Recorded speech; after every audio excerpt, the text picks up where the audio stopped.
Hey kids, this is Aaron from the podcast that wouldn't die, and Kevin and I use Zencastr. You think you're better than us, that you're using something else? You're wrong. Zencastr's the place to be. Who are you to deny it? It's now super easy to record a podcast with Zencastr. Log in using your browser and start recording a high-quality podcast right away. Record studio-quality sound and up to 4K video with your guests. Go to zencastr.com/pricing and use our code DIEHARD and you'll get 30% off your first month of any Zencastr paid plan. We want you to have the same experiences we do for all our podcasting and content needs. It's time for you to share your story. Only a fool will give up a chance for a 30% discount.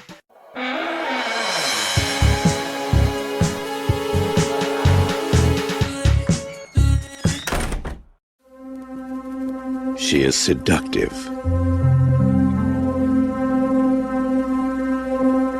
She is passionate. She is possessive. She is pure evil.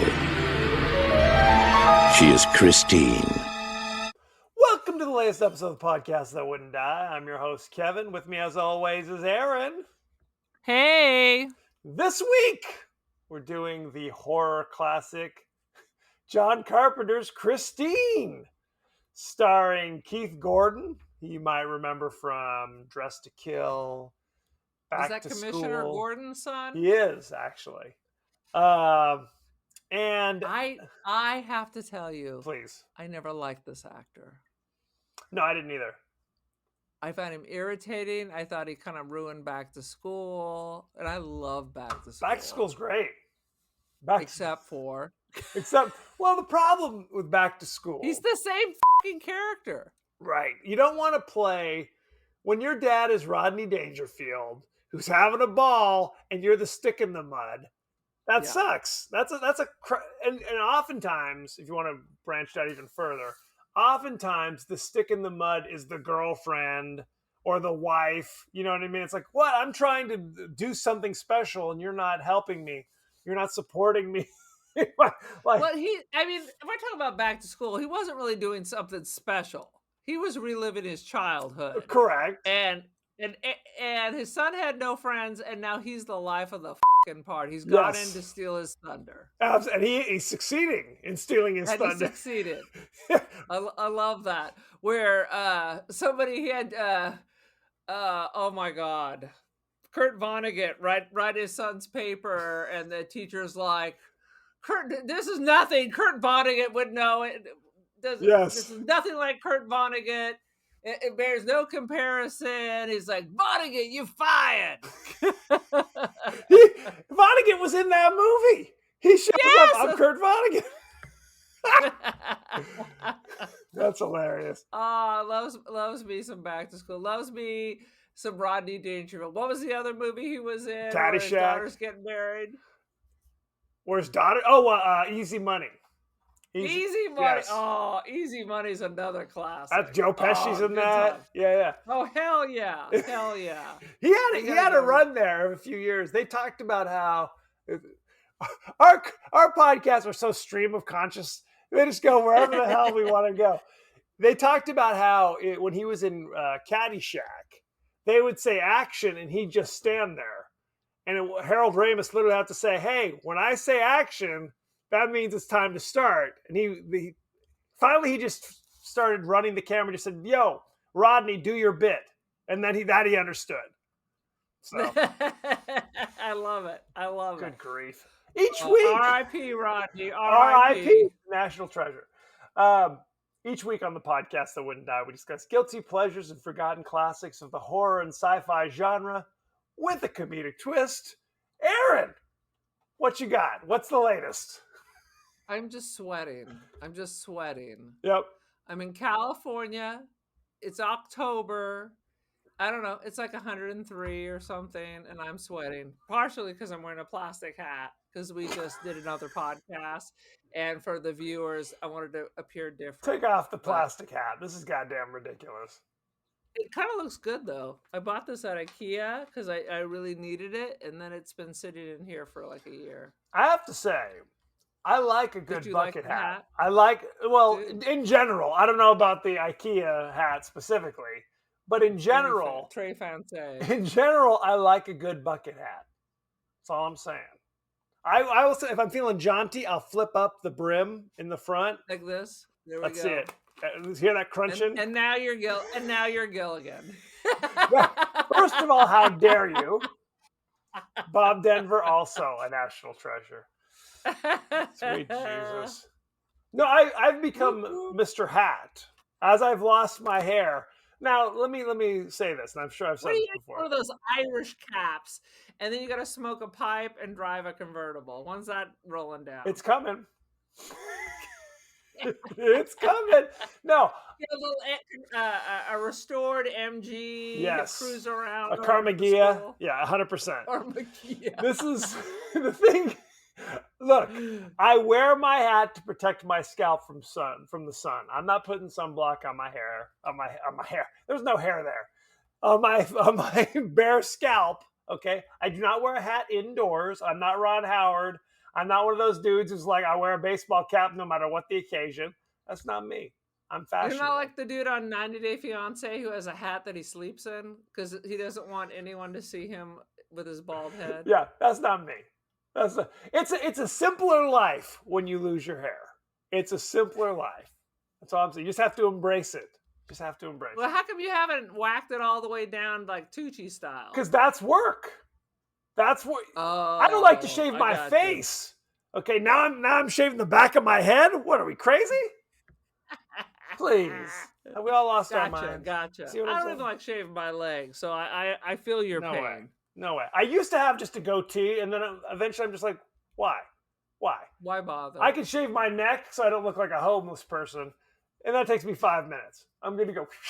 The rest of it, I don't even sculpt it. I know people with beards are like, I gotta get this area right, just perfect. Nope. You got some mustache wax so you can curl it up like Snidely Whiplash. 100%. That's the look I was going for, actually. Thank you for noticing. Sweet Jesus. Give us your 30-second synopsis of Christine. A nerdly kid finds a car that's possessed by the devil and bad things happen. Happy ending. Fair. Because he don't get the girl. The end. It's literally one of the worst Stephen King books turned into one of the worst Stephen King movies. Yeah. How about that? I don't disagree. I've read the book. Now, did you read the book or did you give up on Steve-O at this point? No, this was near the end where I finished it and threw it across the room. This and Pet Cemetery. After you've read The Stand and these other tomes, and then you're handed Christine, you're like, what? There should be like 20 different storylines weaving its way through, and now you got this flat little story. The problem, I mean, this and Pet Cemetery should have been a short story. this is what I say about a lot of these movies. It's like Christine, the biggest issue is I'm never going to find a car scary. Never. No. Never. Now, if I'm on the freeway and somebody slams into me, then yes, my heart will. But I'm never going to be like, oh my god, the car. Can you imagine? Oh my god, I'm having nightmares. The horror. Oh, the humanity. That will never happen. So that's kind of a non-starter. The book wasn't scary for me, which of course I haven't read it in 25 years. And the movie's not scary to me. So yeah, I bought it hardback with babysitting money, threw it across the room. I was so angry. That was I'm not spending my babysitting money buying these hardback books because I didn't want to wait a year. Back in the old days, you had to wait like a year for the paperback to come out. yeah, totally. And it was like I tolerated different seasons, Don's Macabre, whatever. But when we got down to Pet Cemetery and Christine, that was it for me. See, I don't know. I remember. I'll tell you this. I have visceral memories of reading Salem's Lot, and this is hell yeah. This is hell yeah in high school. Right. I was in high. Now this is like early '90s, so the book had been in print for 15 years or whatever it was. But where I'm, the window's right next to my bed, where I'm like, his little Jiminy Glick or whatever the hell his name is, he's going to be scratching at my window. I mean, Jiminy Glick is is what's his name Martin from Short. Only Murders? It's Martin Short, but it is Jimmy Glick, I think, or Was it Danny Glick? Danny Glick. That's what it was. It's Glick. Also, Jiminy Glick scratching at your window is terrifying. Also too. terrifying. That's right. Get the away from me, Martin Short. Can we say Martin Short is a national treasure? He is dynamite. He's I love him. Canadian, so he can't be our Oh treasure. shit! Well, North American Bastard. treasure. North American you go. treasure. Absolutely. No, that book was scary. That book was scary. It was one of those books that was too scary to stop reading. Right. Also, you didn't want to stop reading because now it's midnight, it's pitch black, and the house is silent, and you're like, should I just keep reading until dawn? Well, and call in sick? and there's the wash right behind our house, so I don't know what kind of denizens are coming out to get at me. Dude, we had the side of this house that there was probably like, I don't know, 6 feet from the house to the wall. Yes. And we had gravel back there and oleanders for privacy. But late at night, sometimes you would hear the gravel crunching. No question. Late at night, that big old Is it a house gets lonely. raccoon? Is it Danny Glick? Is it, I don't know if it's is it one of my Raising older siblings? Arizona? Is it one of your older siblings who's trying to sneak back in the house because they're high as AF? We don't know. We don't know. No But I options are wasn't off going the to open table. the shutters to see. No, you're not. No, you're not. Anywho, that wasn't Christine, needless to say. Sweet Jesus. But No, our side yard was much more terrifying than Christine. no question. So this was an interesting period because you had Stephen King, any book he wrote, any novella he wrote, any short story he wrote was going to be turned into a movie.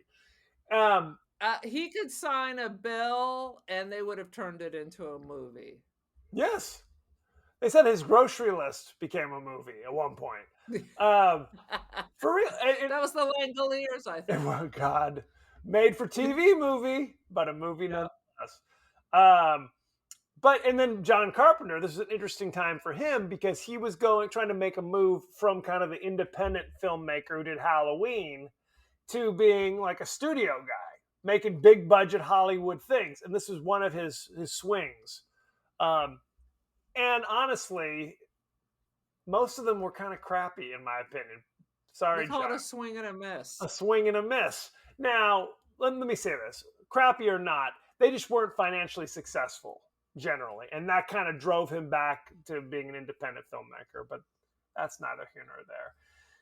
Well, I mean, honestly, you miss so much. Even in, I didn't like the book, but the book was still better than the movie. Right. And they're dropping in.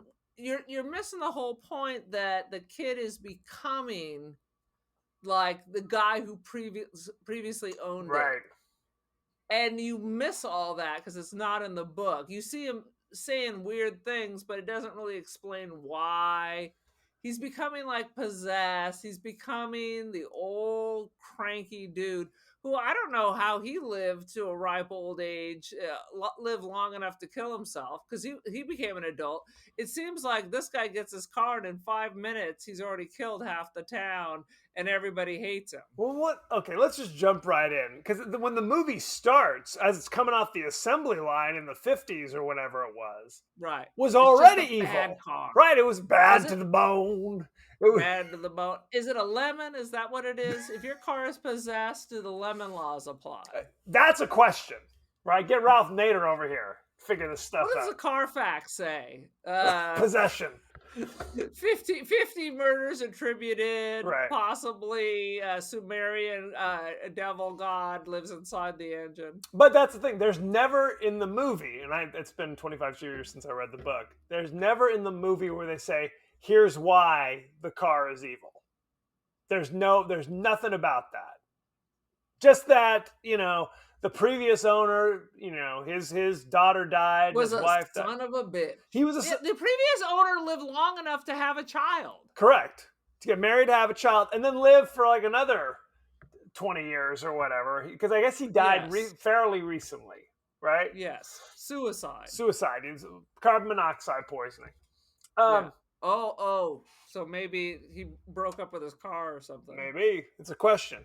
But so the other thing is, so you've got nerdy Keith Gordon, which is basically the only character role he played, was like the little crazy, squirrely, nerdy guy. Who's, right. And I always find this funny. His best friend is like the star football player. It's like, how are these guys friends? Yeah, no one knows. Right? Lovers, maybe? I don't know. Well, you see a young Kelly Preston. Young Kelly Preston, yes. Who, I mean, she might have been the most single most attractive female in film in the 80s. She was dynamite. And for some reason... And who gets it? The Weasley guy. Well, no, that's... No, she's throwing herself at the captain of the football team, and he doesn't give her the time of day. I'm talking about the blonde. Kelly Preston's the blonde. The blonde, correct. Oh, I got She's not the main girl in this. She's in a couple scenes where she's kind of throwing goo-goo eyes at the football player. The main girl is Alexandra Paul, who would later go on to like Baywatch, ironically. She was quite attractive herself. She was no question, she was attractive, and all the guys in school were interested in her. But through no explanation, suddenly she's dating the nerdy guy.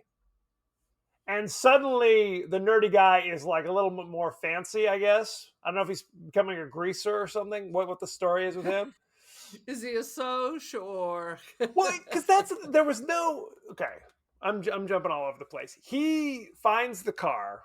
Squirrely Joe finds the wreck of the car, spends his college money to buy it, and is fixing it up, and adds $250. $250 from 19. And that's the other thing. It takes place in like 78 or something. Yeah. Even though the car's 20 years old, they said. Right. It takes place in 78, where the movie was made in like 84.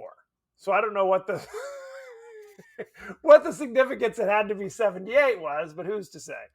Because they're dressed like it's the 80s. Well, we've talked about this before. There's kind of a melange, a hangover, yeah. Where it's like, the fashions kind of bleed in from one decade to the next.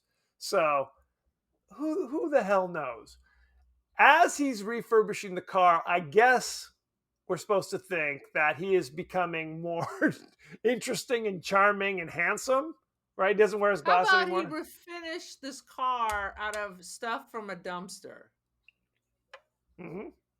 He took it from a rusted, smashed up thing with a windshield. The windshield alone should have busted his budget. But he's able to scramble around the trash can at this garage, which is a garage bigger than this entire town. And was able to, what knowledge, we don't know, put this whole thing and cherry this thing out. Well, they said he was his parents were pissed because he was taking auto shop. So he's got some skills. But I'm going to tell you what, you're not going to find a pristine like windshield in the junk pile, right? That happens to fit your 20-year-old car. Okay? You have to He found like a matching hubcap. I mean, right. But he must have had a couple $1,000 squirreled away. Yes. I mean, at least. So off camera, because the football player's playing the game, and he sees Christine pull up all like cherry, like you said, suddenly. And then he gets out wearing like some kind of like a members only jacket or some shit. Some signifier. Like, damn straight, members only. He's like, this is I'm fancy now. It's basically like Can't Buy Me Love. It's that kind of thing where it's just suddenly here's that dude. Somebody put some mousse in his hair. Because that was the other thing. When he was a nerd, he had the wet look, right? His hair was like, I don't know what it was. But when he was fancy, it's like, no. Now he's like Eric Estrada. Right. It's a whole thing. And because he literally goes to the football game for 5 minutes just so he could lean against his car and make out with his girl for everyone to see. Right. And then they bounce. Well, and I guess the book is kind of written that way. The story's not told through Arnie's point of view. The story's told through his buddy point of view, which in a way, I guess that means that we don't know what's going on inside Arnie's head, right? Right. But if you read Cujo, the book about the rabbit, God, that's another piece of crap. Speaking of, if you read Cujo about that's like $60 worth of shit that my babysitting money went to. you were not a fan of early '80s King, is what you're telling me right now. No, that was it. I was not. Anyway, I was not. when they had Cujo about the rabid Saint Bernard, if you read the book, there are passages written from the point of view of the dog. Right? There's like chapters where it's just like where it's like slowly. But it's not bad. It's not. Those things are not bad. No. I mean, it sounds like it could be hokey, but it's not at all. Not at all. And you see kind of like the transformation as the rabies is affecting his brain. Like he's realizing, the dog is realizing that something's wrong with him. Right. But it's, he's rabid. What are you going to do? What are you going to do? Rabies makes you cranky. Yeah, 100%. But you can correct me. I don't believe the book, a whole lot of it's told from Arnie's point of view, because you're right. I have no memory of the book. It seems as though he's slowly getting possessed by the car, but you don't really see that until like it's a reveal at the end of the movie or something, right? It is a weird, unnatural relationship that women do not have with their cars. I think it's a play on these guys that get so involved with these cars and the car club, and they focus on it. All their money goes into it, and they treat it better than their family. Well, I think there was a time until fairly recently where you could just. They still have car clubs. They do, but you can't really work on modern cars the way you used to. Right? It's like now there's computers, there's all sorts of shit going on. Whereas, if you have a car, even from the 80s, you could probably work on it, change your spark plugs or whatever, the fan belt. I don't know what cars do. Things like the old Volkswagen, the old Bugs and stuff. Those were things that you got like the book, and the motor is about this big. Right. And it tells you how to fix pretty much everything in it. Absolutely. Those days are over. You'd have to go get an old car to still do this stuff. But reading or watching the movie, it was almost like they were skipping steps. You know what I mean? It was like, here's Arnie with the car. He's working on the car. Smash cut to, I've got the car and I'm already dating the hot new chick. Because the football player asks her out in the library. And she says, sorry, I already have plans.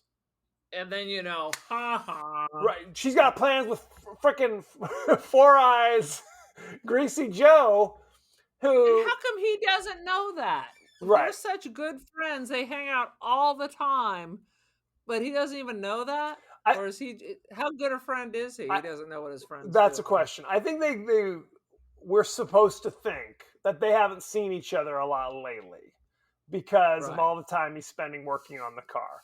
But we don't see the relationship progress. We don't see like it's a Jekyll and Hyde thing. We don't see, Arnie, slowly changing. It was literally just, here's one scene where he's this way. Yeah. The next scene he's like this. And then the next scene. They went from nerd to jerk all of a sudden. Like instantly. And then it cuts to, they're at the drive-in. The Arnie and his new girlfriend, and they're making out while it's during a monsoon or some shit. I mean, do people go to the drive-in during the hurricane? Perhaps they do. Get some nookie, perhaps.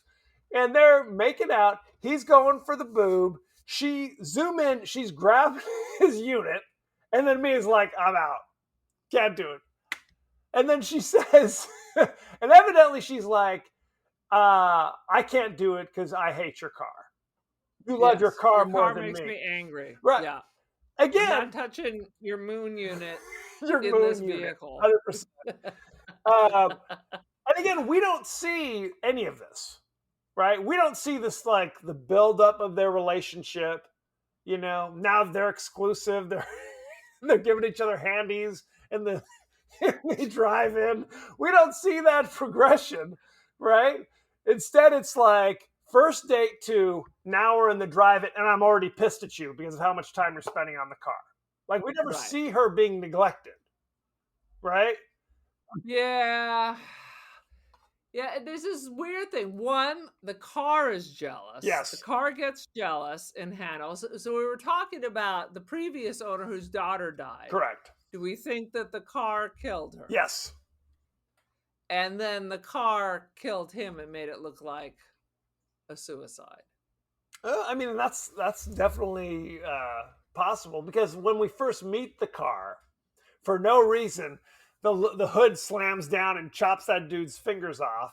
Who's I don't know what he's looking at. Then a dude gets in the car and is smoking a cigar, which I'm sure they love down at the auto plant when you're trying to sell the car and it's already got old stank cigar smoke in it. There's a free finger in the trunk and a cigar burn. And he's like flicking ashes on the new frickin' seats. It's like, what are we doing? He gets killed. He gets murdered, asphyxiated, or something. Who knows? He's just dead. He had a heart attack. So the car was already on the rampage. So when they're at the drive-in, and he coaxes her back in the car, she starts choking on a hot dog or something. Is that what it was?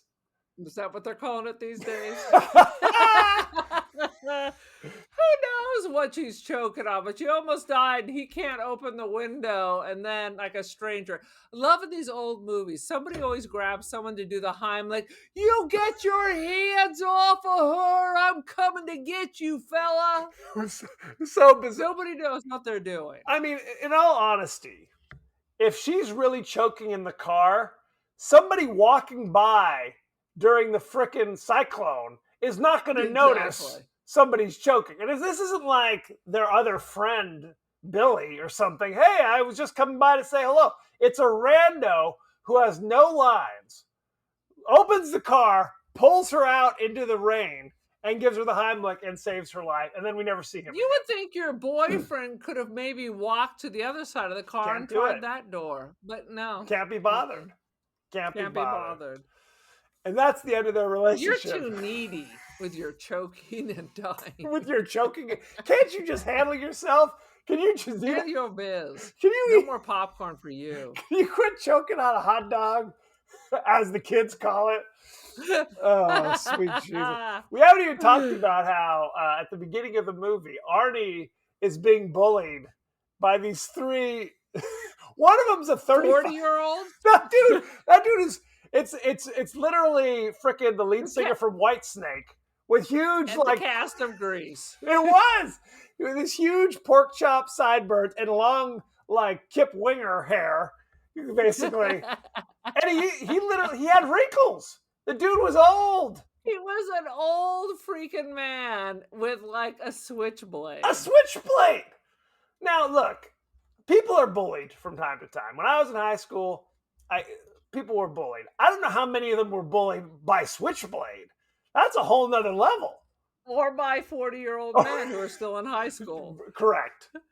And his gang was thoroughly unintimidating as well. When the football player friend tries to get involved, the big fat dude grabs his dick to kind of. That's my secret move. That'll work every time. That'll work every time. Surprise! That is a big surprise. Please buy me dinner first. Take me to the drive-in. Anyway, no, it was. And I guess they all get expelled over it, but it's that thing. Oh, they got a stern talking They to. got a stern time. He pulled a goddamn switchblade. Like, are you gonna murder somebody in auto shop? What are we doing? He was gonna stab the teacher until the teacher gave him the dark eye, and then he like, okay. Hey, I'll just call the cops, and that was it. Okay, I do have a switchblade. You got me. All right, you got me, you son of a bitch. And then, of course, he's pissed off at Arnie. Like, I'll get you. You should have just let me stab you. I mean, my choice is stab me now or stab me later. I will definitely always choose later.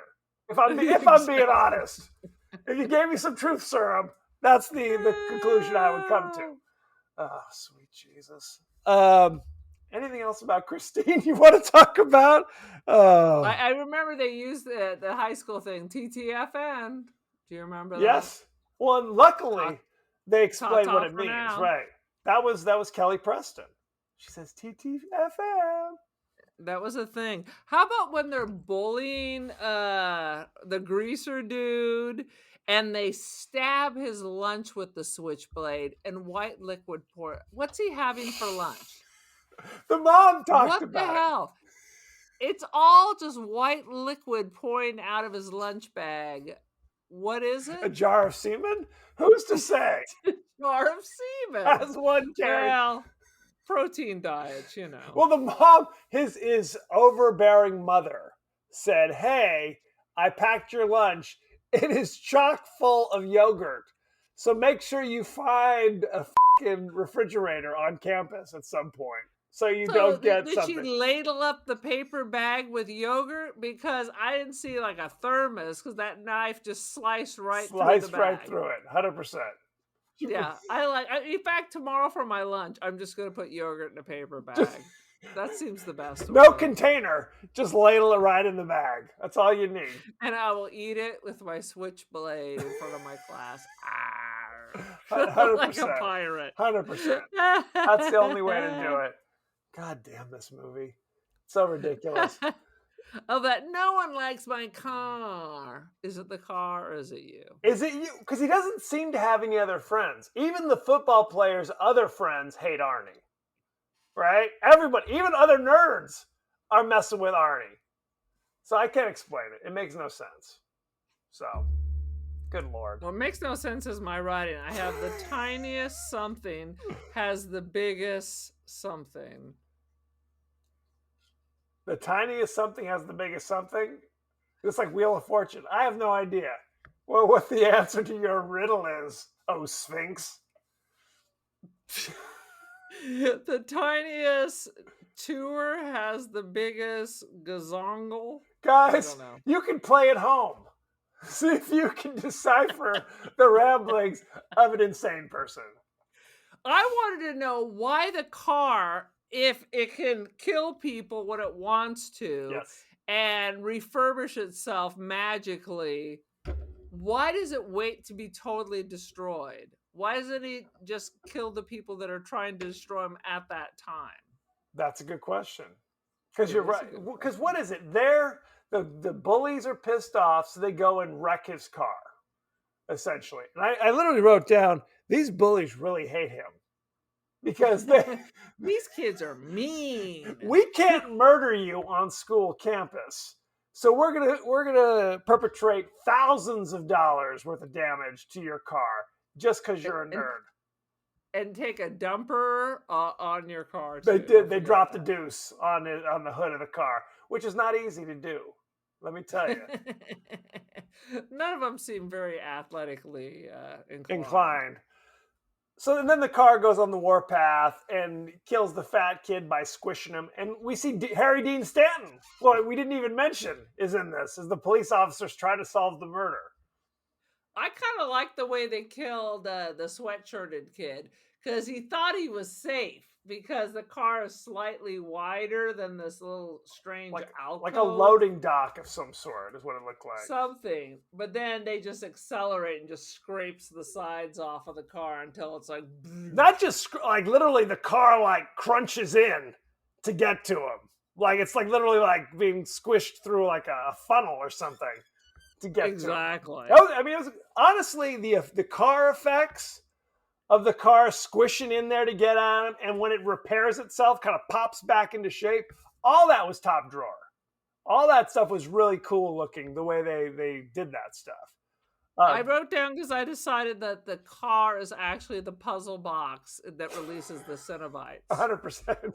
Because it collapses, and I feel like if you twisted the key and like maybe the AM radio the wrong way, the Cenobites are going to appear. Right? Why not? They're always trying to get over here. They're just finding different ways. Devil dolls, puzzle boxes. They're on their way. So, and it would, I guess the car would only play like music from the 50s. So when they're like pounding on the window, it would constantly go to like Little Richard. I am knocking, but you can't come in. I'm so stupid. You don't like that? First, it was just 50s music, and then the music became commentary on whatever the hell that was going Correct. on at the time. Correct. Which was stupid. Such is life. Because I hear you knocking, but you can't come in as they're coming in and kicking the shit out of the car. Correct. I think I don't have. And then I think you think that the car is driving around by itself, but at the end you find out that is not the case. I think the car was driving around by itself most of the time, but I think by the end, when Arnie is literally trying to run down his girlfriend, I think in the book they establish that he's convinced that his best friend and his girlfriend are now shacking up. Which, let's be honest, that is probably what's happening. It definitely happened after Arnie's dead, that's for sure. On his coffin, they were getting down, no question. Yeah, they like pushed it out of the way to have more room. Well, I mean, it's like, frankly, they're in a similar social strata. I mean, if we're being honest, Arnie was a little bit of a climber. He had his chance. He absolutely had his chance. Wrong. Right, he had to learn the lesson. Know your station. What you get, and you don't throw a fit. Know your spot on the social ladder, and don't go a climbing. Is the rule of thumb. He got greedy. He wanted it all. Look what happened. And again, we do not see the moment where now with his newfound confidence, like a Can't Buy Me Love kind of situation, where he's like, now I'm wearing my leather jacket or whatever, and I approach the cute new girl who doesn't know me, and therefore doesn't have the baggage of who I normally am. Right. And now I'm charming or whatever, and now she agrees to go out with me. We don't get that. It's just suddenly like... We don't get that because he goes in 1 minute from nerd to cool, and then the rest of the movie he's just an asshole. That's what I mean. He's full of himself. Is he ever cool? No. I mean, granted, behind the scenes. Granted, he pops a little mousse in his hair, right? And puts his broken glasses in the glove compartment. But other than that, I mean, he's not like charming or interesting. He's the same dude. Those glasses were pretty fucking thick. So did he even know? Maybe he thought he was making out with his friend. Does he even know who he was with? Does anybody know? Did he legally drive? Maybe this is all just a misunderstanding. Right. On his license. Trying to park the car without his glasses. Didn't realize he was really running down his girlfriend. He needed corrective lenses to be behind the wheel, no question. He seemed to be legally blind. He did, absolutely. And that's the grand reveal after he tries to run her down. For no reason, he goes flying through the windshield. I mean, he has crashed that thing into so many into the tractor, into into buildings, and he was fine. And now suddenly, spontaneously, he goes through the windshield and now has a big piece of glass. And he was the driver. What was he like? Save yourself or something? Maybe I was asleep at that point. he had like a moment of clarity. Oh, my bad. I shouldn't have murdered all those people. Yeah, because it was supposed to be like his best friend and his girl became close trying to save Arnie, who didn't want to be saved because he was a jackass. Correct. And that's the same thing as the book. Right. They weren't having an affair, but they realized we're both kind of attractive. What are we doing hanging out with this dude? Yeah, they were banging it out, but 2 pages after Arnie died. No question. It's a sad situation. Anything else for Christine? No. I think the problem, like I said, the problem with these later books was certain people got clean and sober. Yep. The books were not as complex and twisted. I mean, it's okay, dude. You could have just like taken a break. These 3 books that we mentioned could have been a novella. Well, I mean, like different seasons. Right. Well, I mean, some story ideas can just stay in the drawer, right? Mm-hmm. You don't have to. Mm-hmm. You don't have to write all these things. Let's go behind the scenes, shall we? And some books are better as books. That's true as well. This was 0 for 2 though, if I'm being honest. Yeah. Behind the scenes, 15% of the budget was just on the cars. By the end of filming, all but 2 were destroyed. Oh Boom. my God. Stephen King chose a 58 Plymouth Fury for Christine because it was a forgotten car. I didn't want a car that already had a legend attached to it, like the 50s Right. Thunderbird. Like a Thunderbird, yeah. Portions of the... Plus, a Fury is angry. That sounds angry. I agree. It's a Fury. It's a great name for a car. Not like the Sedona or whatever. Everything is so like nothing now. I want an angry car. I'm driving a Toyota motherfucker. Those are hard to have commercials for being honest. Portions of the film, particularly Arnie's neighborhood, was shot in the same South Pasadena neighborhood that director John Carpenter used for Halloween. Oh. Stephen King's popularity was very high at the time that the film went into production before the book was even published. Oh my God. Boom. I like them apples. Dude, it was hot ticket. Screenwriter Bill Phillips thought it was a joke when he was asked to adapt a book about a killer car. Halfway through reading Stephen King's novel, Phillips realized it was really good and signed on. So there you go. Okay, fair. I mean, at this point, there have been killer cars, killer truck movies already in existence. Oh, there was a movie literally called The Car in the 70s with James Brolin. Yeah, so. This isn't necessarily a new idea. As a joke, Alexandra Paul's twin sister, Caroline Paul, stood in for her during the scene during the ride on the bulldozer. According to Paul, she took her sister to the set, and with the help of the hair, makeup, and wardrobe departments, she dressed up as Paul's character, Lee, and went to set with John Stockwell to shoot the scene. They shot her sister, Caroline, helping drive the bulldozer, and then Paul walked out jokingly asked John Carpenter if he had fired her. Carpenter. Isn't that hilarious? Carpenter later admitted he had thought there was something different about her, but couldn't put his finger on it. So, isn't that fun? All those wasted shots. Hijinks. Wasted money. People getting fired. Keith Gordon, Arnie, says on a DVD extra that he pretended the car was a woman. So whenever he touched the car, he imagined which part of a woman the car was. Oh my God. Ooh. I don't like that. John Carpenter. I mean, I think that's part of it. They're in a relationship. I guess that makes sense, right? But you don't have to imagine which part of the woman you're. Good Lord, gotta get you a real girlfriend. He sounds even creepier than I recall. Not that I don't know anything about the actual actor, but this is what he is projecting to me. John Carpenter refused to go to the premiere because of a superstition. When I go to premieres, something bad always happens. So there you go. Oh, that's what. That's including this production, evidently. Kevin Bacon. Or what about the space vampires? How about space vampires in a possessed car? Sounds good to me. I'd go see that. Kevin Bacon was offered the lead role, but ended up choosing Footloose instead. Wah, wah, wah. Too bad, Kevin. Very upsetting. Things seem to work out all right, though. Let's talk about the cast and crew, shall we? Shall we? Let's see. John Carpenter directed it. You know him from such things as The Fog, Halloween, Dark Star, and Escape from New York, and many others. I'm starting to think John Carpenter only made 2 good movies. I'm starting to get that vibe. People have that opinion. Definitely have that opinion. Keith Gordon played Arnie. You know him from such things as A Midnight Clear that he directed in 1992.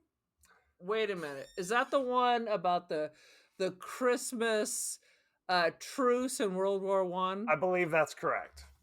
Oh my God, that is one of the most upsetting war movies I ever saw. It is really good, though.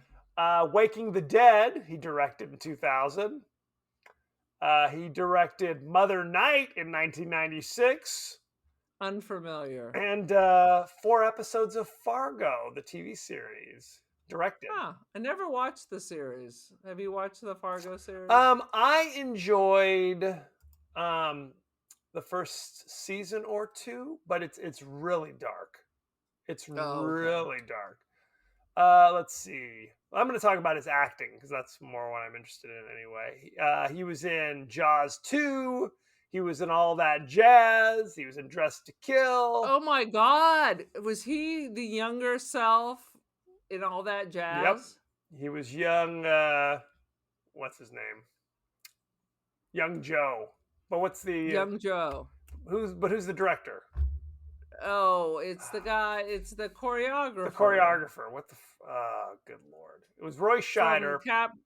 Roy Scheider plays semi-autobiographical Correct. of the guy who did Chicago and Cabaret. It's gonna make me angry. Bob Fosse. Bob Fosse. Bob Fosse. Bob Fosse. 100%. I've seen that movie 100 times. I have the soundtrack. John Stockwell played Dennis, who was the football playing buddy. Is he related to Dean Stockwell? He must be, right? I'm not going to look that up, but probably. I'm going to say yes. We're just going to say yes. He played Cougar in Top Gun. If you remember Top Gun, he was the guy who was originally supposed to go to Top Gun, but he freaked out. So they gave, I can't even believe I'm doing this. I'm giving you your dream shot. So they gave it to Maverick instead. That was Cougar. I saw that once, but I don't like that whole cocky attitude. So I love it. Except for the Berlin song, I have no memory of it, and I certainly did not go see the new one. You've lost your damn mind on all counts. You lost that love and feeling. You never close your eyes. He was in Christine, as we know. He directed Blue Crush in 2002 and Into the Blue in 2005. A lot of beat movies, evidently. Let's see. Who else do we want to know in this? Alexandra Paul played Lee, the girlfriend. You know her from such things as Baywatch, 92 episodes playing Stephanie Holden from 92 to 97. I think I saw 2 episodes of Baywatch. She was like the older lifeguard who was not like a penthouse pet. Basically, everybody else they were all Chesty LaRue except for her, essentially. Right. She was in Christine in 1983, and in 1987 she was in Dragnet playing the Virgin Connie Swale. Did you ever see Dragnet with No. Dan Aykroyd and Tom Hanks? It was actually quite enjoyable. No. That sounds terrible. Let's see. Harry Dean Stanton played Junkins, the police officer trying to get to the bottom of all these murders everywhere. In 2017, he was in something called Lucky. He was Brett in 1979's Alien. He was Bud in 1984's Repo Man. And he was I have never seen Repo Man. I haven't either, actually. And he was in The Green Mile in 1999 and a ton of other things. I have never seen The Green Mile. It's all right. It's all right. Yeah. Anybody else you want to know in this? No. Probably gets the job done. Let's go ahead and take a look at the rating. Christine currently has 72% on Rotten Tomatoes. You know what the audience gave it? What? You have to guess. Oh, let me see. The audience gave it a 68. Very close, 64. Let's look at the top critics. Oh, go ahead. Hang on. The Goodreads for the book.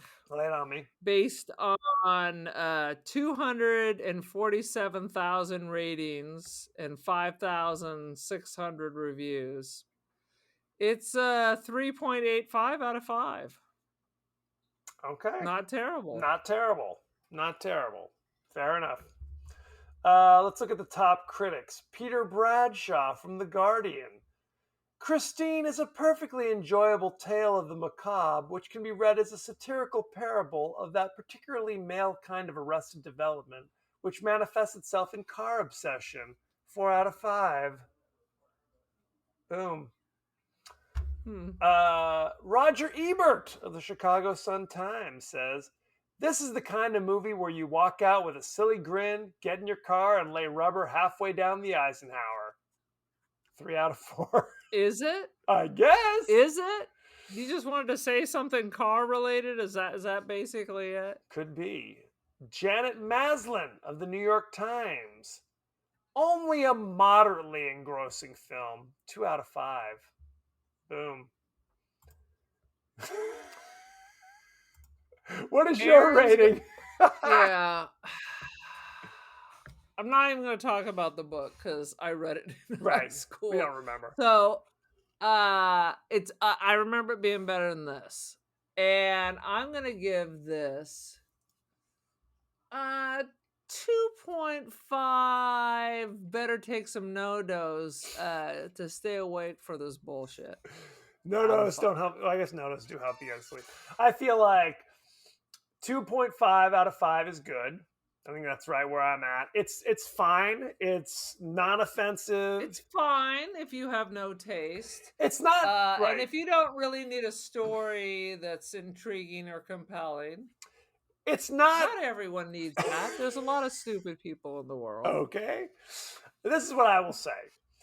It's not anything that will give you nightmares. You could probably watch it with your family.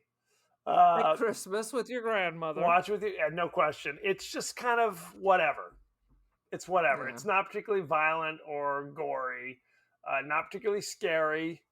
It not is a particularly good story. Not particularly good at all. Arnie's not someone you're rooting for. Oh, we have to save Arnie. I mean, but even you don't ever feel bad for him. You don't.